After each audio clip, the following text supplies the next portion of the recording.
confiança para alavancarmos a fé que está dentro de nós. Todos somos filhos de Deus. Temos dentro de nós a semente divina. E por maiores que sejam as dificuldades e os desafios, temos sim as possibilidades à nossa frente, à nossa disposição, para crescer diante desses desafios. Doenças físicas, orgânicas, incapacidades mentais, tudo isso são testemunhos que muitas vezes vêm nos convidar ao crescimento e à labor interior. Havemos de nos fortalecer nessa luta tenida na terra de provas e expiações. Jamais nos encontramos sozinhos. Muito pelo contrário, se as dificuldades não são maiores, é porque a espiritualidade nos acompanha. Os nossos protetores muitas vezes intervêm junto a nós, para que tenhamos um bálsamo tranquilizador, para que tenhamos as novas energias que irão nos fortalecer diante dos desafios que a vida nos impõe. Estejamos confiantes de que neste momento tenhamos a certeza da presença desses amigos benfeitores que vêm estar conosco, nos convidando para nos sintonizarmos todos num só pensamento, agradecendo a Deus, a Jesus, agradecendo pela vida, pela saúde, pela paz, pelo amor.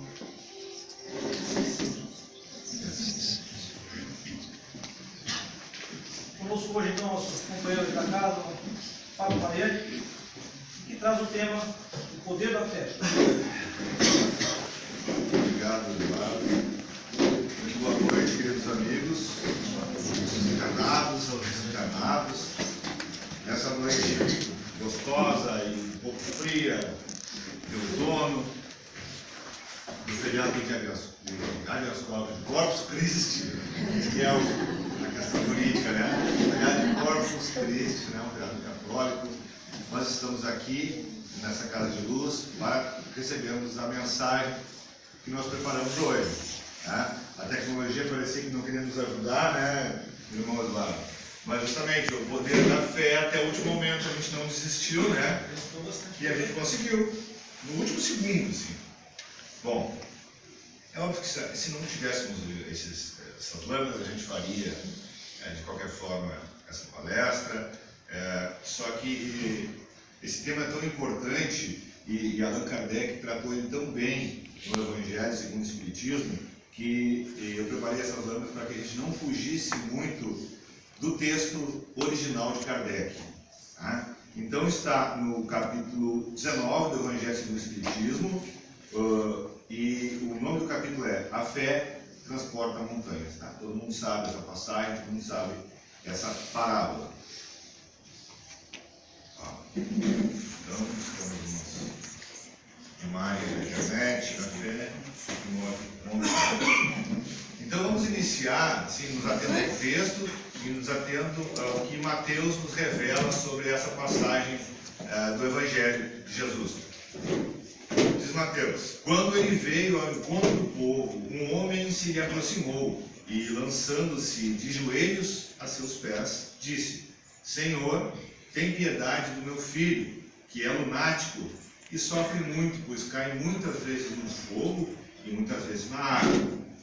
Perceba o desespero desse pai que procura com toda a fé, ajoelhado na presença do Cristo. Continua o pai, desesperado: apresentei aos teus discípulos, mas eles não o puderam curar. Jesus respondeu dizendo, e aí é uma passagem tão severa, digamos assim, de Jesus: ó raça incrédula e depravada, até quando estarei convosco? Até quando vos sofrerei? Trazei-me aqui esse menino. E tendo Jesus ameaçado o demônio, esse saiu do menino, que no mesmo instante ficou são. Então, nós vemos aqui uma das tantas passagens onde Jesus Cristo, exercendo o seu enorme poder moral sobre a humanidade e sobre os espíritos, de todos os colores, de todos os matizes, principalmente os espíritos sofredores, que com certeza era o caso, porque esse menino estava sendo obsediado, bem o sabemos hoje, por espíritos sofredores, e ele fez com que esses espíritos se afastassem e o menino melhorou. Só que essa assim como naquela passagem de Jesus no templo da Semana Santa, onde ele se indigna com os vendilhões do templo e ele profere palavras um tanto rudes para a sua doçura, um tanto quanto severas.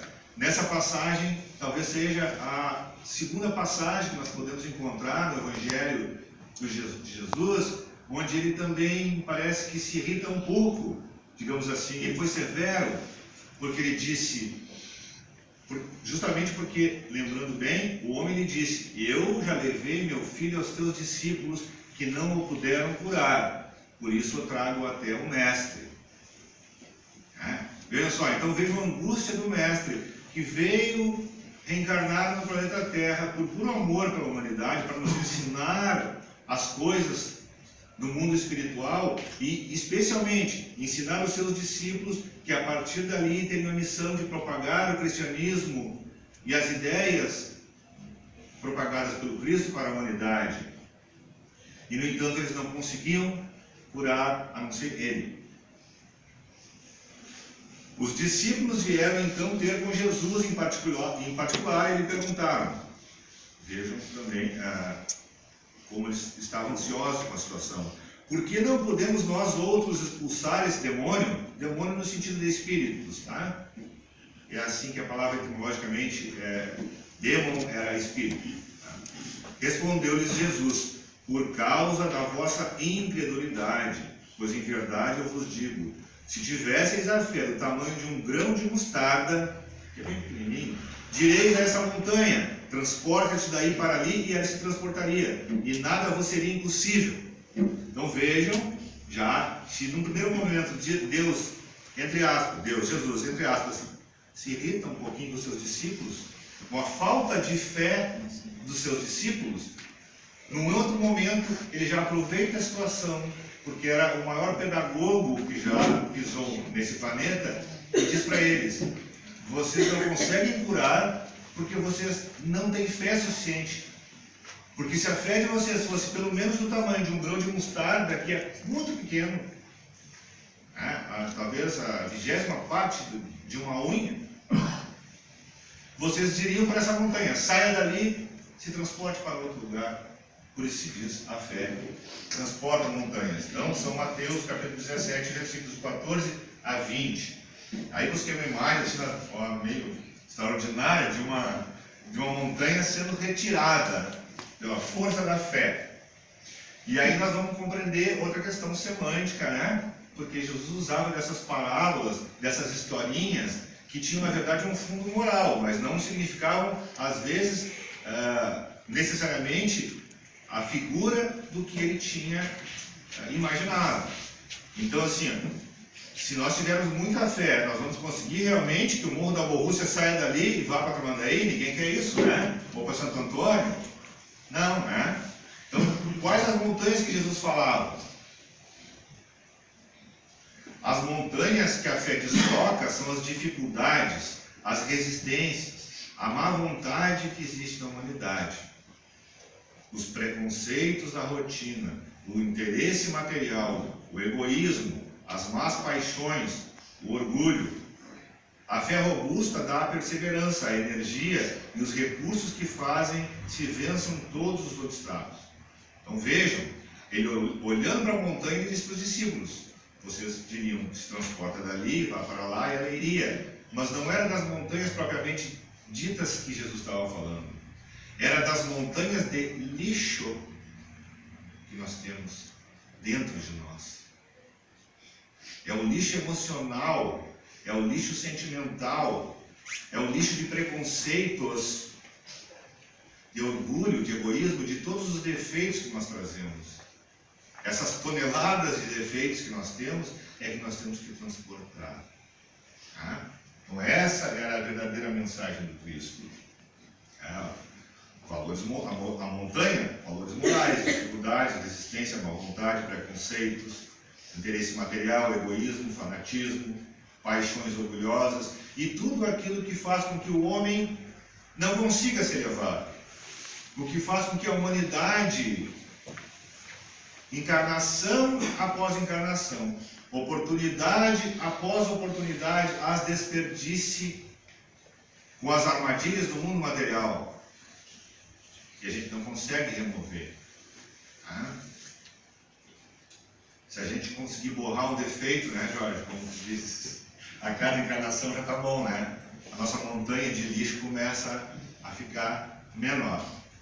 Então, pessoal, ao final de cada capítulo, eu trouxe também esse livro de André Luiz, filho de André Luiz, psicografado por Antônio Baduy Filho, Vivendo o Evangelho, volume 1, volume 2.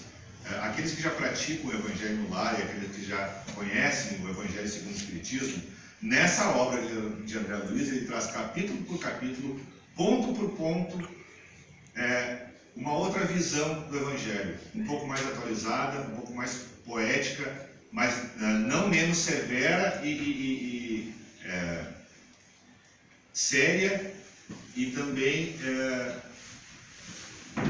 com mensagens morais, assim como do Evangelho. Bom, então a mensagem nessa passagem é o seguinte: acredita sempre no bem, ainda que não te sintas preparado para ele, e esforça-te pela renovação íntima, segundo os ensinamentos do Evangelho, porque é tendo fé sincera e perseverante que um dia removerás as montanhas de imperfeições que ainda te separam de Deus. Essa é a mensagem final. Então vejo que a cada capítulo, ele justamente dentro do tema abordado por Jesus, ele traz novamente uma abordagem um pouco mais contemporânea e à luz do Espiritismo. Então, quem puder. Então, vamos avançando, meus amigos, irmãos. A fé vacilante. O que é a fé vacilante, né? Se nós perguntássemos para as pessoas, todos nós que estamos aqui, ou das pessoas que nós encontrássemos hoje pela rua, ou amanhã, ou lá no rodeio também, né, que é o acontecimento do ano, como é que está a tua fé? Como é que está a qualidade da tua fé? Como é que está o termômetro da tua fé? Será que o pessoal diria que a fé está grande, está forte, está alta, ou se ela está vacilante? Às vezes a gente acredita, às vezes a gente não acredita. Então é sobre isso que a gente vai ver rapidinho. Da fé vacilante resultam a incerteza e a hesitação de que se aproveitam os adversários que se tem de combater. Essa fé não procura os meios de vencer, porque não acredita que possa vencer. Ou seja, aquelas pessoas que se dizem ateus, aquelas pessoas que perderam a fé em Deus, que perderam a fé em Jesus, que perderam a fé em si mesmas, são pessoas infelizes, porque não sabem o rumo que deve dar para as suas existências.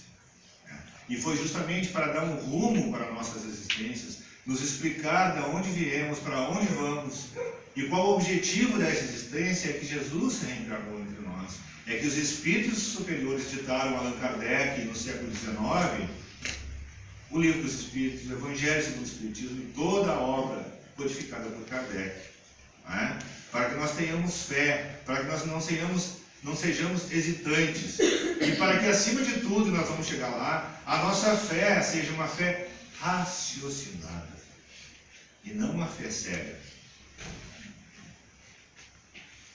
Ó, tem uma imagenzinha assim para deixar um pouco mais alegre. Ó, dois esquiadores assim, no topo de uma montanha, tem uma placa dizendo perigo, e um deles está claudicante, um deles está hesitante, e ele diz: talvez você deva me falar um pouco mais sobre o seu Deus antes da gente prosseguir. Quer dizer, um deles está seguro, vamos descer essa montanha que não vai acontecer nada, e o outro está dizendo: eu acho melhor tu, porque é aquela brincadeira que a gente faz, né, dos ateus que na hora do aperto diz: ai meu Deus, quando acontece um acidente, ou quando vai acontecer um acidente, você vai gritar: meu Deus, né? Esses são os... Então, na hora do aperto a gente lembra e a gente volta na fé, né? Porque todos nós temos essa centelha divina em nós. Essa nós regarmos, né? E a proposta do Espiritismo é regar essa semente com a razão. Então a mensagem do André Luiz no livro Vivendo o Evangelho, nessa passagem diz assim: a confiança em si mesmo leva à conquista de objetivos definidos. Entretanto, veja o uso que você faz dela. A chama do fogo é útil no fogão, mas na floresta é um desastre certo. Quer dizer, a fé, meus irmãos, tem na verdade dois vieses. O que é a fé? A fé é a certeza. A fé é a confiança. Nós temos a confiança em si mesmo, a fé em nós mesmos e a fé em Deus. Que é aceitar que nós somos pequenos e que acima de nós existe um Deus poderoso e um Deus amoroso ao mesmo tempo. Só que algumas pessoas têm fé em si, mas não têm fé em Deus. E aí a fé fica incompleta. É disso que André Luiz está falando. Ou seja, é importante que tenhamos autoconfiança? Sim. É importante que nós tenhamos fé na nossa capacidade, afinal somos filhos de Deus. E Jesus também nos disse: vós sois deuses. Não é? Então é insuflando, regando a nossa autoestima é que Jesus Cristo estava. 4. Confiança em si próprio, né? Fé em si mesmo, que é o que nós estamos falando. No sentido próprio, é certo que a confiança nas suas próprias forças torna o homem capaz de executar coisas materiais, que não consegue fazer quem duvida de si. Ou seja, nós temos, é óbvio, que nós somos espíritos imperfeitos, caminhando rumo ao progresso e encarnados, porque precisamos da encarnação nesse momento. Né? E nós precisamos acreditar em nós mesmos, por óbvio. E nós precisamos ter fé na nossa capacidade. É por isso que se nós queremos alguma coisa, e o ditado popular já diz, querer é poder. Se nós queremos alguma coisa, queremos de verdade, com um sentimento puro, nós vamos alcançar. Se nós queremos uma casa melhor, desde que esse seja o propósito, né, junto com o propósito divino que nós viemos aqui realizar no planeta, nós vamos conseguir. Se nós queremos muito alcançar um cargo público, se nós nos prepararmos para ele, estudarmos, fazermos a nossa parte, o universo, Deus, os espíritos superiores, se assim for, vão nos ajudar. Ajuda-te e Deus te ajudará. Mensagem de André Luiz para essa passagem. Jesus exemplificou que não basta apenas a convicção nas próprias possibilidades. A fé em si mesmo, sem a humildade perante a providência divina, é caminho para a presunção. Então, nós vemos por aí muitas pessoas que têm capacidade, que têm autoconfiança, que têm instrução, ocupando altos cargos, mas que não têm a fé em Deus. E aí, meus irmãos, não adianta de nada. Porque aí é caminho para a perdição através do orgulho e da presunção. Ou seja, eu posso tudo, eu consigo tudo, e não é Deus que consegue por mim, sou eu mesmo que consigo com minhas próprias forças. Quantos nós conhecemos que dizem assim? Mas dia menos dia, a lei divina vai se fazer presente e ele vai, se não conseguir pelo amor, aprender pela dor, que a presunção, a vaidade, o orgulho também é um principal defeito que deve ser combatido. A fé como certeza da conquista de algo. Em outra acepção, entende-se como fé a confiança e a certeza que se tem na realização de uma coisa.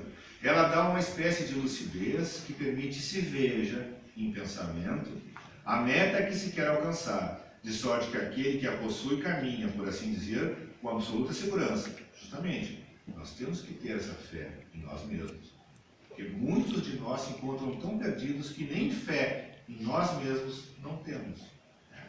Então, assim, a primeira batalha que temos que vencer contra nós mesmos, porque o principal adversário de nós mesmos Não é o nosso vizinho, não é o nosso patrão, não é o nosso marido, não é a nossa esposa, senão aquela pessoa que nós vemos no espelho todos os dias. Esse é o nosso principal adversário. Né? É os defeitos que nós trazemos há muitos séculos, assim nos ensina o Espiritismo, é que nós temos que combater. Então, se nós tivermos autoconfiança em nós mesmos, isso faz parte da fé. É importante? Obviamente. É um passo enorme no caminho da realização espiritual do ser imortal que nós somos. Só que a essa fé tem que se unir outra para se completar. Confiança, humildade e fé em Deus. A verdadeira fé se conjuga à humildade. Certo? Então podemos ter fé em nós, mas sem esquecermos de ser humilde, que acima de nós pairam espíritos superiores e Deus governando todo o universo. Aquele que a possui deposita mais confiança em Deus do que em si próprio, por saber que simples instrumento da vontade divina nada pode sem Deus. Por essa razão é que os bons espíritos lhe vêm em auxílio. Perceberam? Isso aqui é Allan Kardec, Espíritos Superiores na obra Evangelho segundo o Espiritismo. Ou seja, nós temos que conjugar essa fé em nós mesmos com humildade e conjugada com a fé em Deus. Assim o nosso caminho fica certeiro. Assim nós caminhamos com o rumo certo, com base no Evangelho do Cristo e na humildade, que se não for da vontade de Deus, as coisas não vão acontecer. É por isso que às vezes a gente não sabe nem o que pede nas nossas orações. Então a gente tem que, às vezes, fazer um exercício também de humildade para aprender a perceber qual será o plano de Deus, qual será o plano reencarnatório meu para essa existência. Será que o que eu estou pedindo nas minhas orações é o que realmente Deus e os nossos mentores querem para nós e nós mesmos projetamos antes de nos encarnar? E muita gente diz, nossa, eu passo a vida rezando para Deus para ganhar a Mega Sena e nunca ganho. E ainda se revolta com Deus. Sabe, se tu ganhar a Mega Sena, se a tua vida já está meio torta, imagina o desperdício, o descaminho que será ganhar a Mega Sena. Né? E nós ainda culpamos a Deus. Seja por isso, seja por outras coisas que nos acontecem na nossa caminhada terrestre. Então, nessa passagem, André Luiz nos diz: ninguém mais do que o Mestre Divino tinha tanto conhecimento, tanta vontade e tanto poder. E, no entanto, ajoelhou-se no Jardim das Oliveiras, aceitando que se cumprisse a vontade do Pai. Esta é a diferença entre os vitoriosos do mundo e os vencedores de si mesmos. Veja a profundidade. Aí já é André Luiz nessa obra, complementando essa passagem do Evangelho. Ou seja, percebam a grandiosidade do Mestre Jesus. Aquele momento tão importante e crucial da vida dele e da vida de toda a humanidade, né? Porque ele é o nosso mestre, ele é o nosso farol que nos ilumina até hoje e sempre. Naquele momento onde ele, na incerteza, onde os discípulos estavam abandonando ele, onde ele pediu para que os discípulos vigiassem por um tempo no Monte das Oliveiras, e todo mundo dormiu. E aí vem a passagem: orai e vigiai. Né? Não bastasse isso, um dos discípulos ainda o traiu por 30 dinheiros. E ele sabia de tudo isso. Mas mesmo Jesus Cristo, porque estava encarnado em carne, osso, como a gente diz, como nós somos hoje, e sabia do martírio da cruz. Então ele se prostra de joelhos e diz para Deus, o Pai: Pai, afasta de mim esse cálice, se for possível. Mas se for da sua vontade, que se faça a sua vontade e não a minha. Então veja a lição que é contida nessa passagem. Então, se Jesus Cristo, que é o maior, o Espírito mais perfeito que aqui já passou, e não precisava mais ter reencarnado, porque já era puro quando reencarnou aqui, nos deixou essa passagem de humildade perante Deus, Como é que nós vamos nos esquecer da figura de Deus em todos os dias e minutos da nossa existência? É por isso que, antes de uma refeição, se agradece a Deus. É por isso que, ao nos deitarmos, se nós estivermos muito cansados, elevamos o nosso pensamento a Deus e agradecemos pelo dia. E é por isso que, ao amanhecer, como diz de volta na brincadeira, né? Acorda, se toca, vê que está vivo mesmo, né? E diz, obrigado, meu Deus, por mais um dia, que eu possa ser instrumento da tua vontade. Essa é a passagem que está aqui. Depois, Allan Kardec ainda coloca mais uma questão na fé, que é outra questão que se junta à fé. A fé em si próprio, a fé em Deus e a soma dessas duas coisas, a fé em si próprio e a fé em Deus, traz magnetismo e cura. O poder da fé se demonstra de modo direto e especial na ação magnética, ou seja, magnetismo. Por seu intermédio, o homem atua sobre o fluido, agente universal, modifica-lhe as qualidades e lhe dá uma impulsão, por assim dizer, irresistível. Isso é o magnetismo, pessoal. Tal como a eletricidade, existe o magnetismo, é uma força que todo humano tem, e alguns têm a mais. Tem magnetismo para doar, tá? São os médiuns curadores.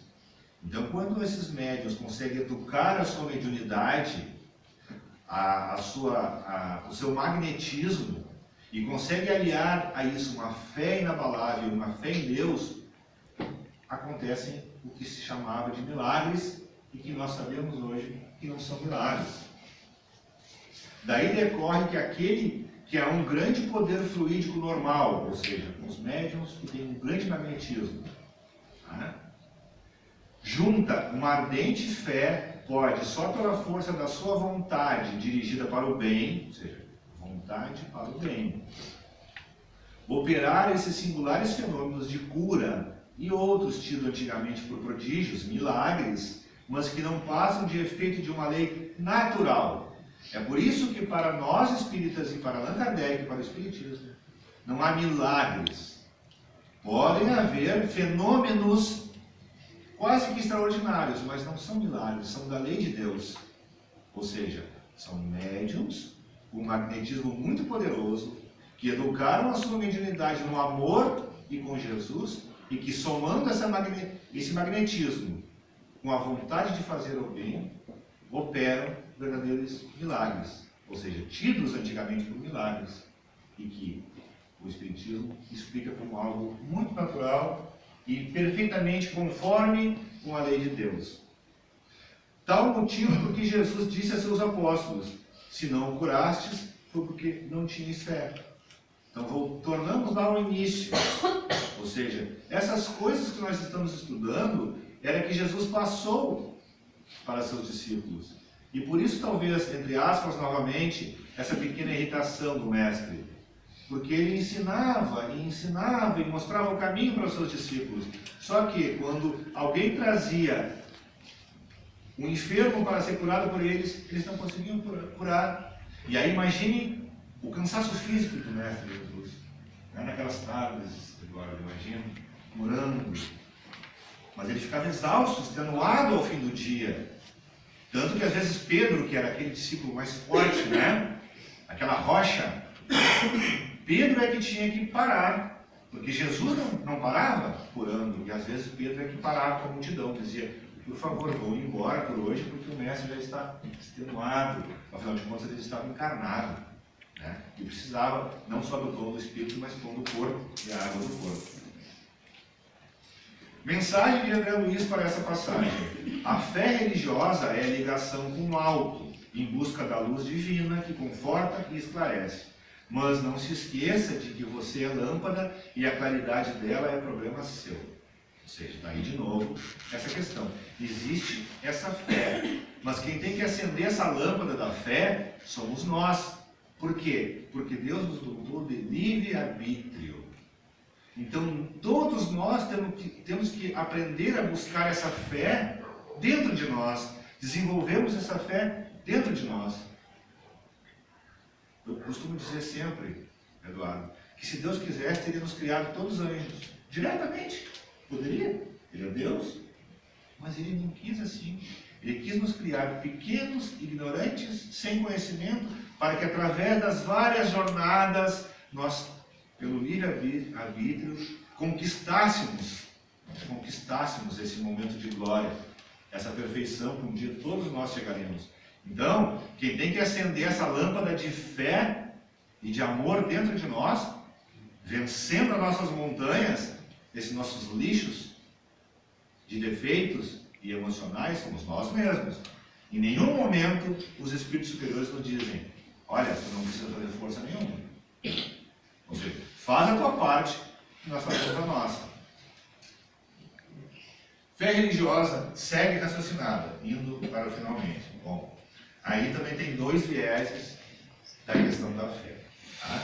Do ponto de vista religioso, a fé consiste na crença em dogmas especiais, que constituem as diferentes religiões. Então, cada uma das várias religiões que nós temos no globo terrestre tem seus dogmas, seus princípios, todas elas. Todas elas têm seus artigos de fé, e sobre esse aspecto, a fé pode ser raciocinada ou cega. Porque, infelizmente, irmãos, a maioria das doutrinas religiosas nos impõe uma fé cega. Só nos dizem: tem que crer. E se alguém duvida e diz: mas por que tem que ser assim? Meu filho, não duvide, acredite. E a gente vai engolindo, Mas daqui a pouco, porque Deus nos dotou de razão, a razão começa a contrariar. Ou às vezes a ciência começa a contrariar. Porque Galileu dizia que a Terra não era o centro do universo. E o centro da nossa galáxia, nosso sistema solar, era o Sol. E a Terra que girava em torno dele, e não o contrário. Isso fez com que na Inquisição dissessem para ele: ou tu renuncia a esse teu perjúrio, esse teu insulto à religião, ou tu vai para a fogueira. E aí Galileu teve que se ajoelhar e dizer: não, o que eu estou dizendo realmente é estúpido, estupidez minha, vou me retirar. E teve que se retirar até o fim da vida. Até que o Papa, no ano 2000, por aí, voltou atrás e pediu desculpas para a família de Galileu. Por quê? Porque a fé é imposta. Então a fé não pode ser imposta. A fé, nós temos que encontrar ou reencontrar Jesus através da inteligência, através da razão. Porque senão não vai ser perene. Senão vai ser aquela fé claudicante. Aquela fé que uma hora está ligada, que pisca-pisca. Uma hora está ligada, outra hora está desligada. Porque às vezes a gente vê pessoas de 60, 70, 80 anos que frequentam determinada religião, eu não vou dizer, são várias, e a gente pergunta: tu acredita mesmo na vida após a morte? E para nossa tristeza dizem: eu não sei. Depois que eu morrer, eu morrer. Você acredita mesmo em Jesus, em Deus? Olha, eu passei 60 anos da minha vida indo na religião, mas eu não sei se... Pessoal, isso é triste, Isso é triste. Não queremos ser mais que ninguém, mas a fé cega faz isso. Ou seja, crê ou não crê. E se não crê, te afasta daqui. Bom? Olha só, que imagem forte que eu encontrei na internet. Chega a ser preta ali. A minha fé é que tem razão, então eu imponho. E assim a humanidade fez durante séculos. E até hoje ainda faz. E as guerras, que nós vemos até hoje. A fé cega aceita sem verificação, assim o verdadeiro como o falso. Se ela for cega, ela não sabe distinguir o que é verdadeiro e o que é falso. E a cada passo se choca com a evidência e a razão. Esse choque com a razão, com a inteligência. Levado ao excesso, produz o fanatismo. Nós vemos, não precisamos ir longe, vários fanáticos. Cada religião pretende ter a posse exclusiva da verdade, daí as guerras, em especial no Oriente Médio. Mas aqui no Brasil também tem, em todos os lugares tem. Preconizar alguém a fé cega sobre um ponto de crença é confessar-se impotente para demonstrar que está com a razão. Isso é apenas também. Ou seja, dizer para o outro que tu tem que acreditar sem questionar é justamente eu admitir que eu não consigo te convencer. E como tu vai me ganhar no argumento, eu digo: meu pai, eu acredito ou não acredito. É simples assim. É simples assim. né? E aí outra imagem interessante é a imagem aqui daquela passagem das águas turbulentas, né? Que Cristo caminhou sobre as águas e novamente ele disse para os seus discípulos: venham, está pertinho, falta 5 metros. E o barquinho deles lá caindo, e aí, então vamos. E começaram a andar, afundar. Ele teve que ir lá buscar eles sobre as águas. De novo ele disse: vocês não conseguiram andar pela superfície porque vocês não têm fé. Né?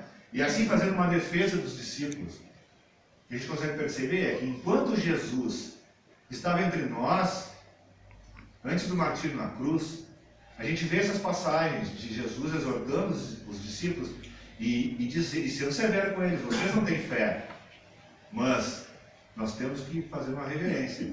Talvez é porque ele, pela sua magnitude e ainda vivo, os discípulos não conseguiam exercer. Mas depois que ele se foi, não nos deixou, mas que deixou o corpo de carne, todos os discípulos saíram pelo mundo a professar a sua fé. E todos eles foram, exceto João, crucificados. Alguns deles de cabeça para baixo, porque não diziam que não tinham a dignidade de morrer na cruz, assim como Jesus morreu.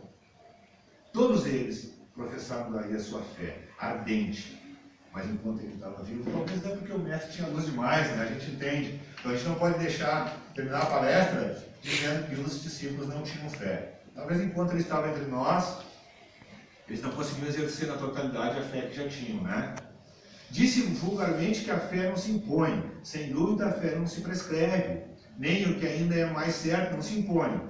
Não, ela se adquire e ninguém há que esteja impedido de possuí-la, mesmo entre os mais refratários, né? Tem aqueles que dizem: mas eu não me convenço, eu nunca consigo me convencer que Deus existe, que Jesus existiu. Bom, mas ninguém vai convencer ele. Se ele não se convencer, ninguém vai convencer ele. Aí tem outra passagem que dizia assim, ó: fé é isso, confiar em Deus de olhos fechados. Ó. Tá certo essa lâmina aí? Não está certo. Eu dos queixos também não está certo. Olha só, a pessoa está de olho vendado e está caminhando uma montanha. Fé não é isso, porque ela vai cair e vai se embaixar. Então, a gente tem que ter um meio termo. Né? Nós temos que ter confiança em Deus, óbvio, mas Ele tem confiança em nós. Porque Ele nos criou a sua imagem e semelhança. E Ele nos deu liberdade, raciocínio e inteligência. Então, nós temos que saber os caminhos que nós tomamos. Senão, não dá para deixar tudo na mão de Deus, né? Como aquela musiquinha: deixa a vida me levar, a vida leva eu, deixa a vida me levar. Aí ela vai te levar para um caminho não muito bom, se tu deixar ela te levar. É para isso que nós temos o nosso livre-arbítrio. A fé raciocinada, por se apoiar nos fatos e na lógica, nenhuma obscuridade deixa. A criatura então crê porque tem certeza. E ninguém tem certeza senão porque compreendeu. Eis porque não se dobra. Fé inabalável, Allan Kardec, só o é a que pode encarar de frente a razão em todas as épocas da humanidade. E aí, busca uma lâmina para fechar, e diz o quê? Justamente o finalzinho dessa passagem. Fé inabalável, só o é a que pode encarar frente a razão em todas as épocas da humanidade. Então, aí a gente vê o intelecto de Allan Kardec. E é por isso que ele não era só o codificador. Dizer que ele era só o codificador é menosprezar o tanto de trabalho que esse espírito iluminado teve para nos deixar isso que está tão pronto. Né? Hoje, preparando essa palestra, tudo foi tão fácil, porque ele já preparou tudo. A gente só tem coragem de vir aqui na frente, se arriscar, tentar passar alguma coisa. Porque ele já fez tudo isso. E ele disse justamente isso. Então, pessoal, a lógica do Espiritismo, talvez, e aí dogma, eu prefiro dizer princípio, não dogma. Um dos princípios, além da reencarnação e de que fora da caridade não há salvação, é esse aqui. Então, enquanto razão e fé andarem juntas, isso é fé, isso é verdade, isso é divino. Se a ciência desmentir as coisas que o Espiritismo ou qualquer religião disser, fiquem com a ciência, fiquem com a razão. Mas até hoje, em nenhum aspecto o Espiritismo foi desmentido pela ciência. Ao contrário, O Espiritismo está fazendo com que os homens de ciência voltem através da inteligência, através do estudo e através da razão, lembrar de Jesus, lembrar do seu Evangelho. E aí a humanidade vai realmente galgar uma nova etapa de crescimento no seu desenvolvimento, quando nós voltarmos a unir fé, ciência com religiosidade, com Deus. Né? Então, meus irmãos, era isso por hoje. Muito obrigado pela atenção, muita paz e muita luz.